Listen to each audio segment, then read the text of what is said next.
नमस्कार दोस्तों। अगर आपने सपोर्ट और रेजिस्टेंस सीखा है बट अगर आपके लाइफ में आप फिर भी स्ट्रगल कर रहे हो कि यार ये सपोर्ट और रेजिस्टेंस से पैसा बन नहीं सकता, कोर्स किया है पैसे डाल डाल के, सपोर्ट और रेजिस्टेंस कंसेप्ट भी अच्छा लग रहा है पर आप अभी प्रॉफिट अच्छी तरह से नहीं कमा रहे हो, तो ये वीडियो मैंने उन लोगों के लिए बनाया है कि जो स्टॉक मार्केट में प्रॉफिट कमाना चाहते हैं सिंपल मेथड सपोर्ट और रेजिस्टेंस फॉलो करके। तो कुछ मैं प्रैक्टिकल टू द पॉइंट आपको मैं बातें बोलने वाला हूं, तो थोड़ा मेरे पे ट्रस्ट रखना और थोड़ा पेशेंस रखना। मैं 5-7 मिनट में वीडियो शायद ये कंप्लीट नहीं होगा। तो मेरे पास एक लाइव एग्जांपल है, वहीं से अपने स्टार्ट कर देते हैं। मैंने क्या किया हुआ है मैं आपको बता देता हूं। मैंने बैंक निफ्टी का यहां पे कैंडल स्टिक का चार्ट ओपन किया है और वीकली टाइम फ्रेम रख दी है।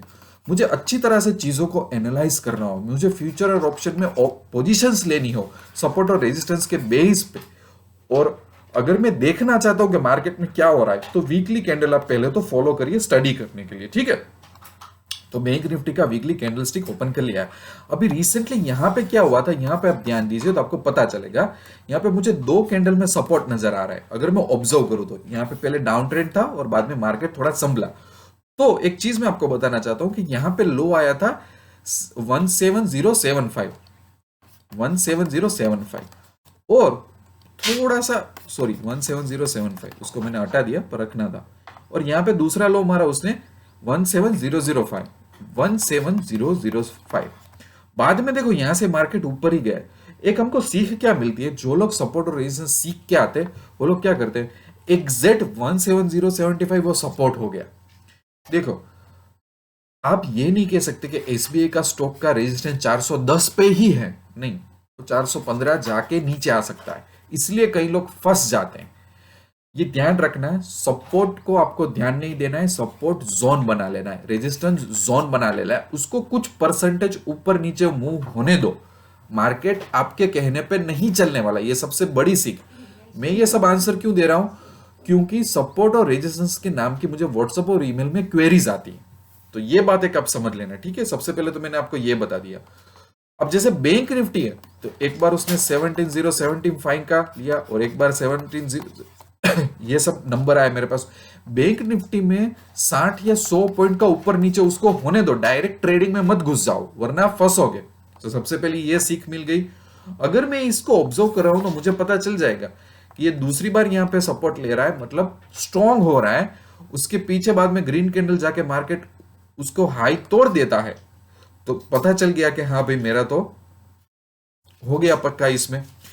अब यहां पे देखो कि आगे मार्केट कंटिन्यूअसली ऊपर ही गया है, तो अब नया सपोर्ट नया रेजिस्टेंस कैसे काम करेगा वो भी मैं बता देता हूं, जो काफी लोग मिस्टेक करते हैं। यहां पे देखो मैंने यहां पे एक ट्रेंड लाइन ली, मैं अभी इसको कनेक्ट कर रहा हूं यहां पे 30,000 के आसपास होगी, 30,200-300 पॉइंट जो भी है मैंने यहां पे रख दिया। इसके लो के साथ मैंने कनेक्ट किया था उसको, ठीक है। अब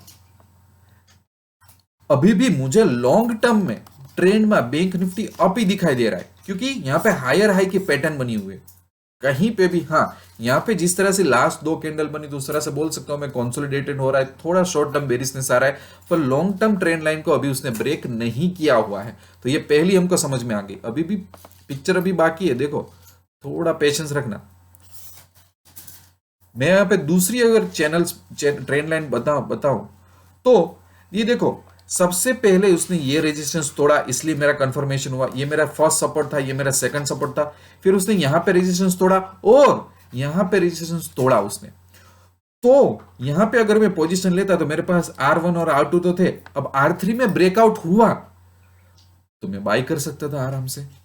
और यहां पे देखो इतना ऊपर जाने के बाद थोड़ा नीचे आने की ट्राई की, पर ये लाइन को बस 10-15 पॉइंट ही टच नहीं किया और बहुत बड़ा बाउंस मारा। तो मेरा ये नया सपोर्ट बन गया डायनामिक, ये यहां पे दूसरा सपोर्ट बन गया। तो शॉर्ट टर्म के लिए यहां पे ही टच करके ऊपर जाने की संभावना है। ये इतना नीचे नहीं आएगा डायरेक्ट, क्योंकि ये तो लॉन्ग टर्म का सपोर्ट है। अब ये क्योंकि उसने यहां पे एक बार बाउंस मार दिया, यहां पे दूसरी बाउंस मार दिया, तो तीसरी बार यहां कहीं बाउंस मारेगा। हाँ, उस टाइम पे अगर नीचे जाता है तो मैं यहां पे शॉर्ट करूंगा, वरना तो ये ऊपर जाएगा। तो देखो ये सब डायनामिक हो रहा है अभी, डायनामिक। S1 हुआ, S2 हुआ, कहीं पे S3 अपने को लॉन्ग टर्म में पता चलेगा कि कहां पे जाएगा। ये R1 था, ये R2, ये R3 रेजिस्टेंस हुआ, अब ये नया सपोर्ट बन गया है क्योंकि यहां पे रुका, तो इट्स न्यू सपोर्ट। तो कितने डायनामिक वेरिएबल इसमें है। सिर्फ मैं ट्रेंड लाइन ड्रॉ करता हूं, मुझे पता चल जाता है, मैं पोजीशन ले सकता हूं। दूसरा एक और कंफर्मेशन आपको दे देता हूं, यहां पे जाओ ना तो एक लॉन्ग टर्म यहां पे एक हाई मारा था, तो वो भी सपोर्ट की तरह वर्क करेगा कि नहीं करेगा, जब मैं स्टडी कर रहा हूं था। ठीक है, तो उसको भी मैंने लगा डाला। देखो वो लगाता हूं ना मैं, सॉरी, वो लगाता हूं ना, तो एग्जैक्टली मुझे क्या दिखाई देता है पता है, कि ये जो 3 कैंडल थी यहां पे रेड, ये रेजिस्टेंस यहां पे क्रॉस करके यहां पर वो नीचे जाने की ट्राई क्यों किया, यहां पे उसने क्यों ट्राई किया यहां पे, क्योंकि यहां पे एक लॉन्ग टर्म हाई यहां पे मारा था, लास्ट हाई, कि वहां से रिट्रेस होकर अप गया था, तो थोड़ा उसको नड़ा, सेलर आए वहां पे सप्लाई करने के लिए, क्योंकि वहां से उन लोगों ने सेल किया था, तो आए।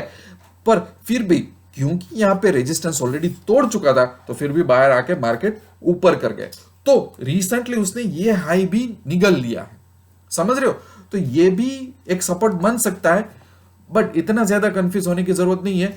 मैं इसलिए बोल रहा था कि जब मैं ऐसा ड्रॉ करता हूं, जब मैं ऐसा देखता हूं, तो मैं चारों तरफ देखूंगा कि लास्ट हाई क्या मारा था। उसके कारण ही देखो ये कंफर्मेशन मिला कि यहां पे रेजिस्टेंस तोड़ा, तो लास्ट हाई के टाइम थोड़ा उसको बेरिशनेस मिला, पर फिर से ऊपर वो जा दिखा, समझ रहे हो। तो ये सब डायनामिक्स मार्केट में होते हैं, वो बायर सेलर के सेंटिमेंट पे होते हैं। लोग सपोर्ट रेजिस्टेंस सीख जाते हैं, पर ये जो डायनामिक्स होते हैं ये जो वेरिएबल्स में जो बोलता हूं वो नहीं सीखते हैं। और बहुत सारी ट्रेंड लाइन, बहुत सारा एनालिसिस, बहुत सारे इंडिकेटर्स बताने की जरूरत नहीं है। ये मैं बोल दूं, मैं काम करता हूं, देखो अगर लोगों को कंफ्यूज लग रहा हूं तो मैं ये सब भूल जाऊं ना, ये सब लाइनें भी भूल जाऊं ना, तो भी मुझे इतना तो पता होगा कि लास्ट हाई यहां पे था और मुझे ये चार्ट देख के इतना तो पता चल रहा है कि यहाँ पे हायर हाई हो रहा है, लोअर लो नहीं हो रहा है। तो मार्केट का लॉन्ग टर्म और मीडियम टर्म बैंक निफ्टी का मूड तो अपसाइड ही है। तो जब जब उसमें करेक्शन आएगा, जब जब करेक्शन आएगा बड़ा 2% 3%, तो मैं फ्यूचर ऑप्शन में थोड़ा बायर की साइड प्ले कर लूंगा, ऑप्शन यूज करूंगा थोड़ा अपने आप को हेज करने के लिए, प्रोटेक्ट करने के लिए, सिंपल। ये आपको ट्रेंड थोड़ी ऐसा दिख रहा है, ऐसा तो लॉन्ग टर्म डाउन ट्रेंड तो चल ही नहीं रहा है। हाँ, जो मेजर अप ट्रेंड चल रहा है उसमें बारी बारी करेक्शन आ रहा है, तो उस करेक्शन का मैं फायदा उठाऊंगा।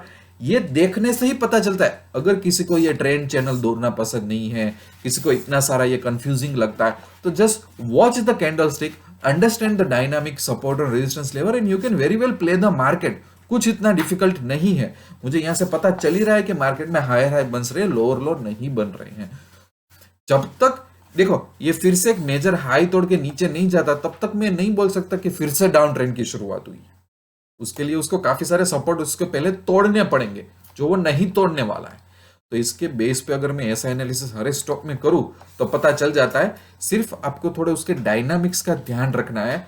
और जैसे कि रिलायंस चल रहा हो 2200 पे, तो 2250 एग्जैक्ट रेजिस्टेंस नहीं है, उसके आगे पीछे उसको 25-30 रुपए घूमने दो, क्योंकि एग्जैक्ट लोग क्या करते हैं, एग्जैक्ट सपोर्ट और रेजिस्टेंस पे आप करोगे ना तो आप लोचे में फंसोगे, आपका स्टॉप लॉस हिट होगा। दूसरे एक मजेदार बात मैं बता दूं कि जो आप जैसे ये सपोर्ट और रेजिस्टेंस मान रहे हो कि ये रेजिस्टेंस है, ये सपोर्ट है, जो भी आप मान रहे हो, सपोर्ट पे स्टॉक आता इसलिए है, इंडेक्स आता इसलिए क्योंकि वो वीक है, यस और नो, वरना वो नीचे क्यों आएगा।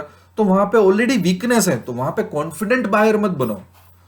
उल्टा सपोर्ट टूटता है तो सेलर बनो, और रेजिस्टेंस टूटता है तो बायर बनो।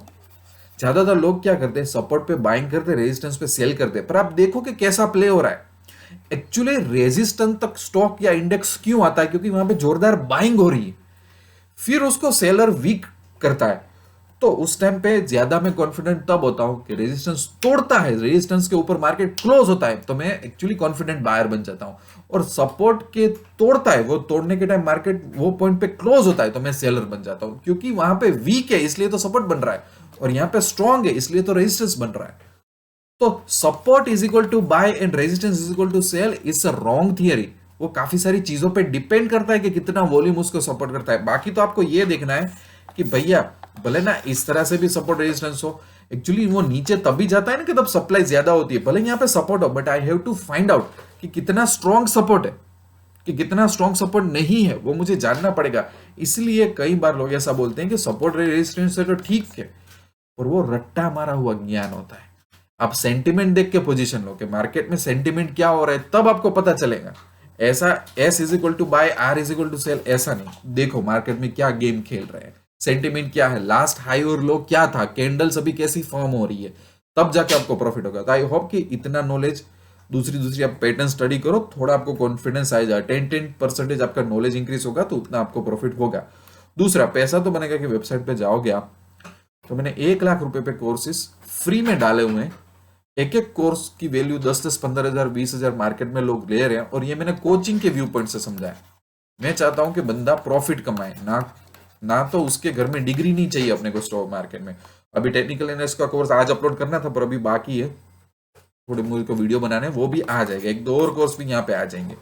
दूसरा कि बाद में अगर कॉन्फिडेंस आता है तो गो फॉर प्रीमियम कोर्सेज, कि जहां पे मैंने direct intraday option, swing trading वगैरह की, कमोडिटी की सब स्ट्रेटेजी दी है, but it's up to you.